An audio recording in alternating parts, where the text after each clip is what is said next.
Okay, we're back around to self-preservation. I'm sitting in Applegate Park. Uh, the guys are out inspecting the trees. We've been hit hard. We've had a mistletoe epidemic in our city, and it's really did damage. I'm telling you. I mean, it killed maybe thousands of trees. Mistletoe, this stuff we harbor to get a kiss under. Everything has a downside. Mistletoe is the mortal enemy of every other plant. Makes you want to rethink this Christmas thing altogether, huh? On December 25th, money flows like no other day. And they keep saying money's the root of all evil.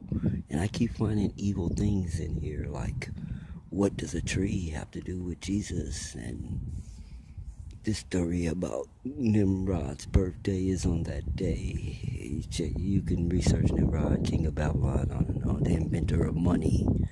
It seems only fair that money would flourish on his birthday. So it's not Jesus' birthday. And you have to say, if you were God, would you send your only begotten Son to save the world in a sign of all life being renewed in the winter when it was cold and all the plants were dying? That's a sign of death and not life. Okay? And if you lived overseas where this supposedly took place, it's even colder, and there is no grass for flock to be the shepherds couldn't be abiding over their flock by night because night is too cold and there isn't any grass in the winter. The shepherds wouldn't be out at night in the winter. So things have been switched around. This time you call Easter, that's probably really the birth of Jesus. But getting back to the point of this note, it's not about all that. It's about self-preservation and survival in the trees. And one more note in case something happens. Parks aren't here for us to have picnics, okay? Everyone's lost their way. They're not eating to stay alive. They're eating because something tastes good or looks good. They're not eating so everything's off purpose, okay? That's what we mean by off track, off whack, insane, okay? You're going to the park and no one's going there for the right reason, for the purpose of the park, even though people who fighting for the park, breaking park, building the park, we're not sure if they remember the reason for parks. Listen, parks are here to guarantee oxygen content, all right? They're here to control air quality. They're not here just for a place to play and picnic. You can do that in the backyard. And so if we go too far the other way and start worrying about how the park looks, we get away from, we start picking pretty trees instead of oxygen producing trees. You got to understand, in case of a big disaster and the sky is filled with smoke, you're supposed to be able to come to the park and get air, all right, to get the last of the air down low. And on any given day, you're supposed to come here and be able to get pure air, even fill up an air tank from the park. It's a replenishable system. You don't have to plug it in the wall, all right? The air replenishes itself. Okay, the reason we're here is the plants need us, okay? They need carbon dioxide, okay? This is the reason for people in the park, okay? And people and plants. This is it, all right? It's not for you to stomp the grass down where it'll never grow again. It's not for you to swing on the trees until the branches break. So top priority is oxygen, okay? That's why there are parks everywhere to guarantee oxygen, all right? Your yard, the 2 mandatory trees in front of your house are there for the same reason, to guarantee you fresh air, okay? It's not about machinery cleaning the air and air pollution. We have a natural system that does that. All right, it has to be took care of. The money has to be pumped into it, not robots. Okay, it has to be pumped into the natural thing. Okay, let me explain to you another thing, just as a footnote. How this water that you drink comes to be. It's not magical water that comes out the ground, fresh, ready to drink. All water comes from the sea. And it's the process of being filtered through the ground and rocks, and the process of traveling from the sea to that stream that purifies it. I wasn't gonna put this in, but this is the SPS. So I'm here. Macho man. Doctor probably told him you need to get out, take a walk. Good for your heart. He's walking the dog. Probably routine, been doing it for years. So they picked up a nasty habit. A habit of the dog chasing squirrels. You know, your dog probably tries the same thing and your cat thinks he can catch him. What you people don't know out there is if you want to lose your pet, let them practice this. Because a squirrel is a lot more vicious than a house pet. I don't care what kind of house pet it is. If those squirrels get a hold of your dog, it's dead. If it gets hold of your cat, it's dead. Okay? They're gonna pile on. If it get one of them, they're all gonna come running, and it's gonna look like giant ticks on your animal. And then there's karma. When you torture animals, you have your dog scare people who walk by just for sport, putting it on a chain in the front yard or whatever, and you get a kick out of it, your heart's gonna get jarred. You're gonna get scared left and right. Someone's gonna almost run over you in a Mack truck. Things are gonna be about to blow up and catch on fire. You put out fear, you're gonna get that fear back. You're gonna find yourself running for your life from a thief or something.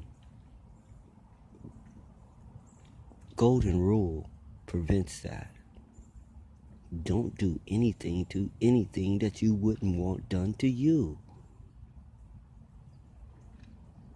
Because if you don't want it done to you, you know that it's wrong or bad, with any of these words that you use. So, back to the point. Without air, we die. Without trees, no air. You can't chop down all the trees and build buildings. Wise people put laws in effect to keep that from happening. If you chop down a tree in your front yard, they will make you plant it back. It's the law. So you can't just chop down that tree in your front yard, because you'll have to plant it back. Everyone's not stuck on stupid, or hasn't been stuck on stupid every moment. Everyone has moments of enlightenment, moments of genius, just like they have moments of idiocy. This is a fluctuating thing. It's not a constant state. You're not crazy every moment of the day. Okay? You have crazy moments, times, and spells, actions. Now, so no one is crazy. So it's like my saying of, I don't hate people, I hate the things people do. So I'm hating their actions, but I don't really hate them. How do you arrive at this state of mind? When you know that there are other elements playing into their actions that they're not even aware of. They're not aware, they didn't have any control over how they were raised and what their parents did to them. They had no control over what subliminals they actually ran across on television, their phone, video games, or whatever, and who put what mind implant in their mind from some song. So they're only partially to blame for their actions. But the actions still are irritating, bad, or wrong, and you can hate that action. But it's hard to hate a person that isn't fully conscious of what they are doing. So you have to get on these people about this park thing. It's a matter of life and death. It's not parks and recreation, okay? It's an environmental issue, and that name is deceptive. It's here to provide clean air in every neighborhood. That's why the mini parks, that's the reason for mini parks. Some of them are no bigger than someone's backyard. They could have did it in the backyard. The mini park isn't just there for a little playground. The playground is to get you there to feed the trees. Carbon monoxide. carbon dioxide. Excuse me. Okay.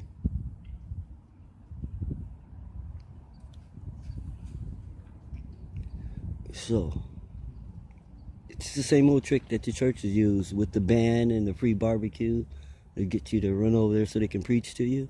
It's the same thing. You just haven't been informed, and it was put together far before your time or probably anyone that you know. So there's probably isn't any living people who can tell you the original plans for parks and recreation. Okay?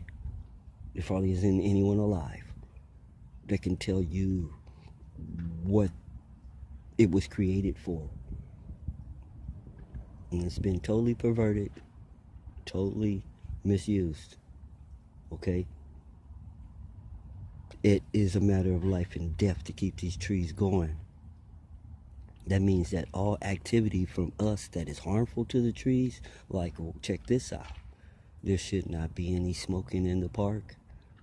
You should not be barbecuing in the park. Let me reiterate this thing. Let me go back and say this again. Let me try to explain something to you about your reality.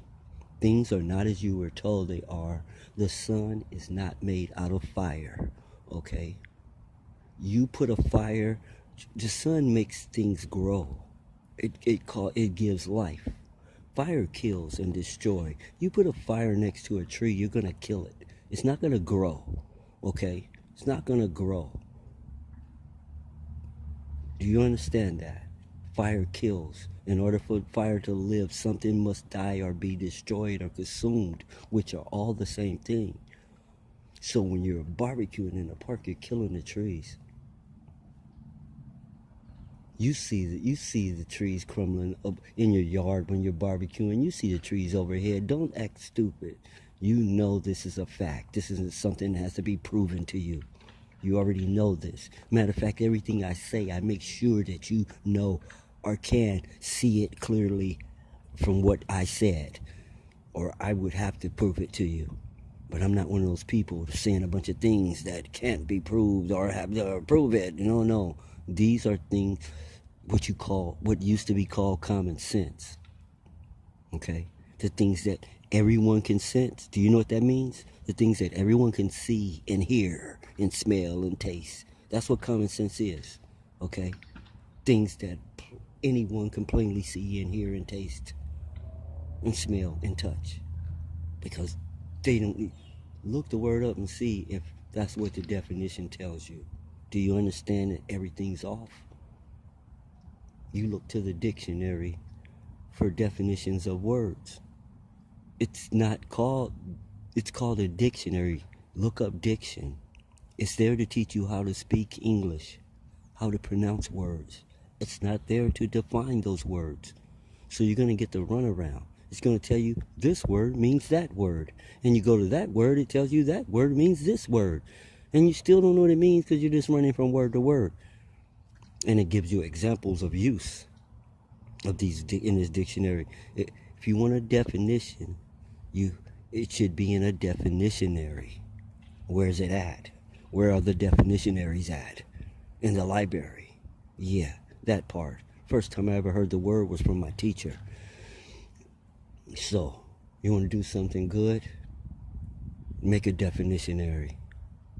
I got my hands full, and I got enough credits, enough awards, enough trophies, enough things on my plate. I don't need to invent everything, outshine everyone. I have enough. I can give it away. That's another thought that came over about vampires. And how they'll give you anything of this world, any material possession or anything, just to feed on you. And when we got through talking, my statement was, I don't really see it as a bad thing. What I got a problem is the way they went about it. This sneaky, underhanded way that it's practiced. That's bad. That's wrong. And I frowned on it and put the evil eye on it, and that's where my beef was. You feel me? I don't like that at all. I don't like it. And this is why it's insane. It's not like people don't have everlasting source of thought. Overabundance. Like if you read their mind, you took something or some. See, the methods being used causes temporary amnesia, loss of thought. I don't like none of that. I don't like none of that. There's a better way to do this, but first it has to get out on the table. And we're a long way from that, so let's get back to the trees. Plants. When you go to a plant store, don't go trying to find something beautiful for your house. Find something that produces air. You can smell my food, but don't try me. I just saved your life from the dog. Feel me? And so, stick to the acorns and the nuts. Yeah, that part. I just saved you from the dog. And you already know what time it is. Oh, I'm talking to the squirrel that I mentioned earlier. He already thanked me. Now he's showing me that he doesn't think that I'm a threat. Like I said, your quest to be Godism made you underestimate the animal kingdom and insects, and now you're beginning to realize that they're all intelligent. Wow. Thousands of years later, wow, they've been laughing at you the whole time. You're your animal's pet. You don't believe me? It has you trained to open the door and let it out and let it in. You go to the store, buy food, and bring it back. It doesn't have to go out and hunt or do anything. It doesn't have to sweep any floors, wash any dishes, do anything. That animal's pimping you. And you're still going to pay for its shots. Do you know if another human being were in your home and they didn't work, they didn't clean up anything, and you were paying for their food and paying for their shots and stuff, didn't you know you would toss them out on the street? But it's okay for that animal, which is sucking up just as much as your budget, just as much of your air, and everything is that human being. And your mind's off. Listen to the note on pets. I don't want to confuse this one. Back to the grass. It isn't there to look at. It is the number one source of oxygen beyond the trees. It's not for you to trample on. Walkways. See, only thing you have to do is get out of the way. You don't have to do anything. That's what I mean about it doesn't take equipment and all these strategies. Do you understand that anything that you do to pervert this land, that nature will reclaim it? That the trees will lift the building up out of the ground, destroy it, and you will never know that building was there? You don't have to come knock the building down and plant the trees like I originally planned in my youth. All you have to do is get out of the way, and nature will reclaim all of it. The whole fight is to keep nature from reclaiming it all. Keep roots from growing up through your floor and flipping your walkway and all that. Good luck. Good luck. You should have used the old strategy of building structures in harmony with nature. Have you ever seen the Shaolin Temple or anything? Have you ever seen the stairs leading to the Shaolin Temple? And how it's designed in harmony, where the rocks never tossed the temple off the mountain. Because that's what would have happened. Trees and roots and rocks would have tossed that building off of that mountain. The reason that people don't build buildings like that on mountains, but they built it where the building grew into the mountain. The building is part of the mountain. We have to adopt that. You know what strategy we have? World War II plans from the Germans and Hitler's. Yeah, that's what we have. See, that's what runs underneath our street. A sewer system designed by the Germans so that in case of martial law, they can put one soldier on each manhole and sew up the whole city. That's what we have. That's what we got. Vampire alert. This has been a message from the SPS, the Self-Preservation Society, the servants of all worthy causes, and the ones.